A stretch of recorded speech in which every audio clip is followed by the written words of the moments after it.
سورة المجادلة بسم اللہ الرحمن الرحیم شروع اللہ کا نام لے کر جو بڑا مہربان نہایت رحم والا ہے۔ اے پیغمبر صلی اللہ علیہ وآلہ وسلم، جو عورت تم سے اپنے شوہر کے بارے میں بحث و جدال کرتی اور اللہ سے شکایت رنج و ملال کرتی تھی، اللہ نے اس کی التجا سن لی اور اللہ تم دونوں کی گفتگو سن رہا تھا۔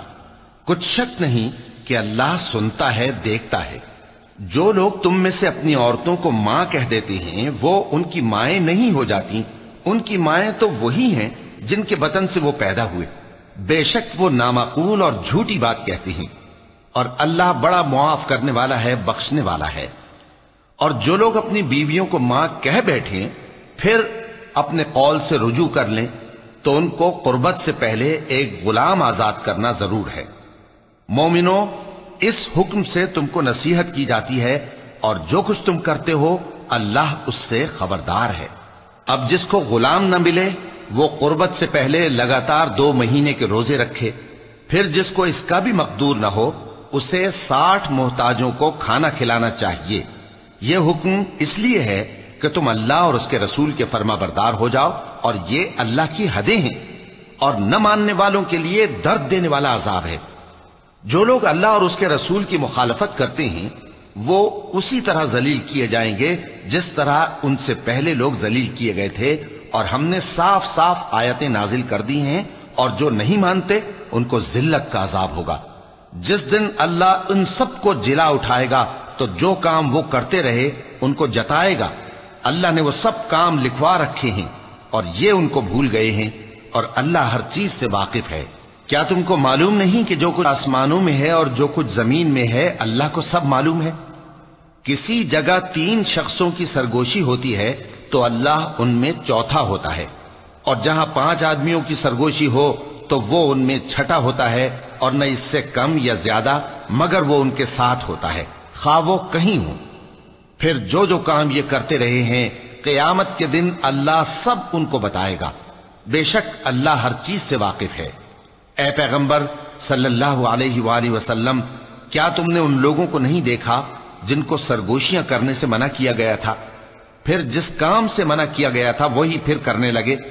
اور یہ تو گناہ اور ظلم اور پیغمبر صلی اللہ علیہ وآلہ وسلم کی نافرمانی کی سرگوشیاں کرتے ہیں، اور جب تمہارے پاس آتے ہیں تو اللہ تعالیٰ کے بتائے ہوئے الفاظ کے بجائے دوسرے الفاظ میں تمہیں دعا دیتے ہیں، اور اپنے دل میں کہتے ہیں کہ اگر یہ واقعی پیغمبر ہیں تو جو کچھ ہم کہتے ہیں اللہ ہمیں اس کی سزا کیوں نہیں دیتا؟ اے پیغمبر صلی اللہ علیہ وآلہ وسلم، ان کو دوزخ ہی کی سزا کافی ہے، یہ اسی میں داخل ہوں گے اور وہ بری جگہ ہے۔ مومنو، جب تم آپس میں سرگوشیاں کرنے لگو تو گناہ اور زیادتی اور پیغمبر کی نافرمانی کی باتیں نہ کرنا، بلکہ نیکوکاری اور پرہیزگاری کی باتیں کرنا، اور اللہ سے جس کے سامنے جمع کیے جاؤ گے ڈرتے رہنا۔ منافقوں کی سرگوشیاں تو شیطان کے اکسانے سے ہیں جو اس لیے کی جاتی ہیں کہ مومن ان سے رنجیدہ ہوں، مگر اللہ کے حکم کے سوا ان سے انہیں کچھ نقصان نہیں پہنچ سکتا۔ تو مومنوں کو چاہیے کہ اللہ ہی پر بھروسہ رکھیں۔ مومنوں، جب تم سے کہا جائے کہ مجلس میں کھل کر بیٹھو تو کھل کر بیٹھا کرو، اللہ تم کو کشادگی بخشے گا، اور جب کہا جائے کہ اٹھ کھڑے ہو تو اٹھ کھڑے ہوا کرو۔ جو لوگ تم میں سے ایمان لائے ہیں اور جن کو علم عطا کیا گیا ہے اللہ ان کے درجے بلند کرے گا، اور اللہ تمہارے سب کاموں سے واقف ہے۔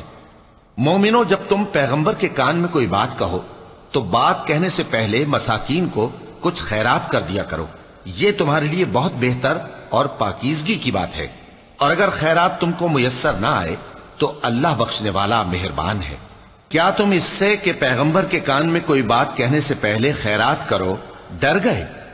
پھر جب تم نے ایسا نہ کیا اور اللہ نے تمہیں معاف کر دیا تو نماز قائم کرتے رہو اور زکوٰۃ دیتے رہو، اور اللہ اور اس کے رسول صلی اللہ علیہ وآلہ وسلم کی فرما برداری کرتے رہو، اور جو کچھ تم کرتے ہو اللہ اس سے خبردار ہے۔ بھلا تم نے ان لوگوں کو نہیں دیکھا جو ایسے لوگوں سے دوستی کرتے ہیں جن پر اللہ کا غضب ہوا؟ وہ نہ تم میں ہے نہ ان میں، اور جان بوجھ کر جھوٹی باتوں پر قسمیں کھاتے ہیں۔ اللہ نے ان کے لیے سخت عذاب تیار کر رکھا ہے. یہ جو کچھ کرتے ہیں یقیناً برا ہے. انہوں نے اپنی قسموں کو ڈھال بنا لیا ہے اور لوگوں کو اللہ کے رستے سے روک دیا ہے، سو ان کے لیے ذلت کا عذاب ہے.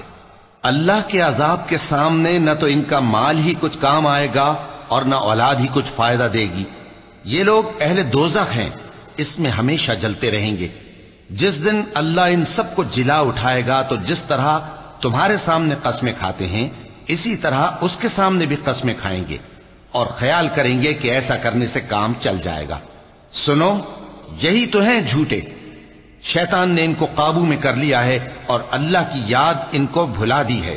یہ لوگ شیطان کا ٹولہ ہیں، اور سن رکھو کہ شیطان کا ٹولہ ہی نقصان اٹھانے والا ہے. جو لوگ اللہ اور اس کے رسول صلی اللہ علیہ وآلہ وسلم کی مخالفت کرتے ہیں وہ نہایت ذلیل ہوں گے. اللہ نے یہ بات لکھ دی ہے کہ میں اور میرے پیغمبر ضرور غالب رہیں گے. بے شک اللہ زور آور ہے، صاحب اقتدار ہے.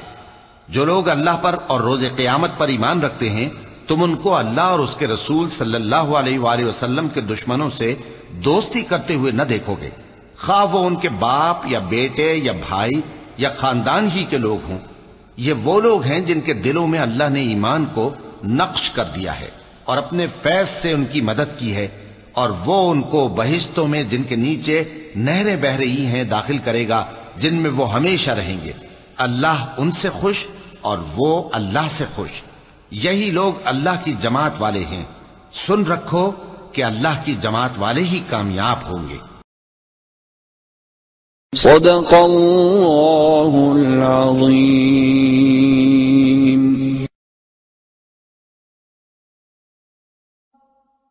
حی علی الفلاح.